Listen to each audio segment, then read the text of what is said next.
Շնորհակալություն։ Իմ հարցը կրկին վերաբերում է առողջապահության համապարփակ ապահովագրության համակարգի ներդրմանը եւ առիթից օգտվելով ուզում եմ շնորհակալություն հայտնել կառավարությանը, վարչապետի գլխավորությամբ վերջին 2-3 ամսվա ընթացքում ամենաշաբաթյա ռեժիմով համակարգի ներդրման հարցերը քննարկելու եւ ըստ էության մենք արդեն տեսնում ենք, որ բյուջեն էլ հաստատելուց հետո մենք կարող ենք ասել, որ մտնում ենք գործնական փուլ, նախագիծը հուսամ շուտով կգա ազգային ժողով ընդունելու համար եւ ինչու եմ այսքան ողջավորված խոսում հենց այս համակարգի մասին, որովհետեւ ըստ էության մեր հանձնաժողովի շահառուներն ուղիղ դրա այդ համակարգի շահառուներն են, որովհետեւ ըստ փուլային ներդրվող համակարգը առաջին հերթին լուծում է խոցելի խմբերի առողջապահական սպասարկման հարցերը եւ կուզեի այս համատեքստում Տիկին Ավանեսյան ներկայացնեք այն խնդիրները, իհարկե ձեր սոցիալական ցանցում մեկնաբանությունների դաշտում տեսնում եմ, թե ինչ մեկնաբանություն են անում այն մասին, որ բժշկական կենտրոնները պատրաստ չեն համակարգի ներդրմանը եւ մենք ունենք դեռ հատկապես մարզային բժշկական կենտրոնների խնդիրն է բարձրաձայնվում, բայց կուզեի, որ ներկայացնեիք մեր առաջիկա անելիքները նաեւ այդ ուղղությամբ, այսինքն ԲԿ-ների աշխատանքի որակի լավարկման եւ նաեւ սպասարկման որակի բարձրացման, իսկ որ համակարգի ներդրումն անխուսափելի է, դա մենք արդեն իսկ հայտարարել ենք եւ կտեսնենք ձեր դիրքորոշումը սրա հետ կապված մենք որքանով կկարողանանք առաջին փուլում գոնե ներառել այս պահին պետական ապահովագրության համակարգով բժշկական օգնություն ստացող քաղաքացիների խմբերին։ Շնորհակալ եմ։ Հարցին կպատասխանի առողջապահության նախարար Անահիտ Ավանեսյանը։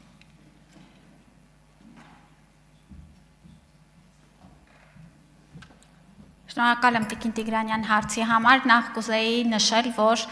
նաև մեր միացյալ քննարկումների շրջանակում մենք հանգեցինք, որ անվանումը իսկ պետք է վերափոխենք, որպեսզի շատ ավելի համահունչ լինի մեր բարեփոխման էությանը եւ առողջության համընդհանուր ապահովագրություն ենք փոխել մեր համակարգի անվանումը, որովհետեւ այն ներառելու է մեր 3 տարիների ընթացքում ողջ բնակչությանը, բայց ծառայությունների առումով ապահովագրական բազային փաթեթը իհարկե ամեն ինչ չի փակելու եւ ես այստեղ ուզում եմ որ մենք նաեւ ընկալենք ինչու ենք փոխել անվանումը։ Տիկին Տիգրանյան իհարկե 2026 թվականի բյուջեով արդեն իսկ մեր բարեփոխման առաջին փուլի ֆինանսական հատվածը ներառվել է եւ կլինի առաջիկայում օրենքը ուրեմն կգա ազգային ժողով կառավարության կողմից հաստատվելուց հետո եւ մենք արդեն իսկ սկսել ենք կոմունիկացնել հստակ թե որ խմբերն են առաջին փուլով ներառվելու ապահովագրության շրջանակներում։ Մենք այսպես ենք մոտեցել հարցին, որ նախ մինչև 18 տարեկան երեխաները 65 պլյուս տարիքի անձինք եւ 18-ից 65 տարեկան առաջին, երկրորդ, երրորդ կարգի հաշմանդամներ եւ համապատասխանորեն ֆունկցիոնալության գնահատման անձինք սոց կարգավիճակ ունեցողները 28 բալ պլյուս եւ էլի համապատասխան նոր գնահատման ուրեմն խումբը կապահովագրվի պետության կողմից։ Այսինքն պետությունը կվճարի պետական բյուջեի շրջանակներում նրանց տարեկան ապահովագրավճարը։ Մյուս խումբը, որ առաջին փուլով կմտնի 200,000 դրամից ավել եկամուտ աշխատավարձ ունեցող խումբն է եւ մենք, քանի որ այս ապահովագրության համակարգը առաջին տարին մենք բոլորս պետք է միասնաբար ընտելանանք դրա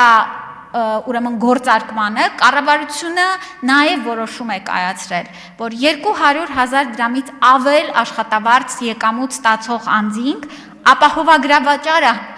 վճարելու համար կունենան հնարավորություն զինապահ հիմնադրամից ուղղորդվող գումարները կնվազեցվի մինչև 1000 դրամ եւ այդ մնացած մասը կգնա ապահովագրության համար եւ այն անձինք ովքեր կունեն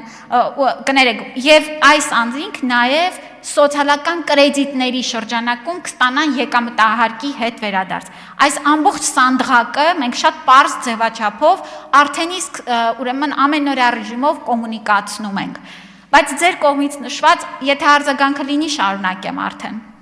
Արձագանք Շնորհակալ եմ Տիկին Ավանեսյան, ակնկալում եմ նաև շարունակությունը, բայց նաև կապեմ մեր ժողովրդագրության ռազմավարության հետ այս համակարգի ներդրումը, որովհետև մենք մարդկային կապիտալի զարգացման մեջ անում ենք ներդնում, այսինքն մենք ապահովում ենք մարդու որակյալ բժշկական առողջություն, նրան ավելի երկարակեցություն ապահովելու եւ նաև աշխատաշուկայում երկար պահելու։ Սա է մեր քաղաքականությունը, որին միտված է նաև առողջապահական ծրագրերը։ Շարունակեք, խնդրեմ։ Միանշանակ Տիկին Տիգրանյան եւ շատ կարեւոր է, որ մեր այս բարեփոխումը շատ համահունչ է, ինչպես ասեցիք, ժողովրդագրության մեր ռազմավարության հետ եւ նաեւ աղքատության հաղթահարման մեր ծրագրերի հետ։ Մեր նպատակն է, որ մեր քաղաքացիները ունենան հնարավորություն աշխատունակություն եւ կրթության եւ առողջապահության մասով պետությունը ներդրում է իրականացնում մեր երկրի քաղաքացիների համար։ Եթե ավելի այսպես անդրադառնամ 65+ տարիքի անձանց համար, դուք շատ ճիշտ եք նշում, որ նույն մեր կենսաթոշակների հիմնական ծախսային հոդվածը առողջապահական ծախսերն են։ Մեր քաղաքացիները գնում են դեղորայք, օգտվում են առողջապահական տարբեր ծառայություններից եւ այստեղ պետությունը ըստ էության լուծում է այս հարցը նրանց համար շատ ավելի արդյունավետ միջոցով, ստեղծելով ամբողջական համակարգ, որը բոլորիս համար կնվազեցնի նաև արժեքը, թե մենք ինչքան ենք վճարում ամեն մեկս այդ ծառայությունները ստանալու համար։ Եվ սրանից ելնելով էլ, այո, ես կարծում եմ, որ սա ուրեմն 65+ տարիքի անձանց համար չափազանց կարևոր կյանքի փոփոխություն է եւ նաեւ նրանց ընտանիքի անդամների Տիկին Տիգրանյան, որովհետեւ այս մասով էլ մնացած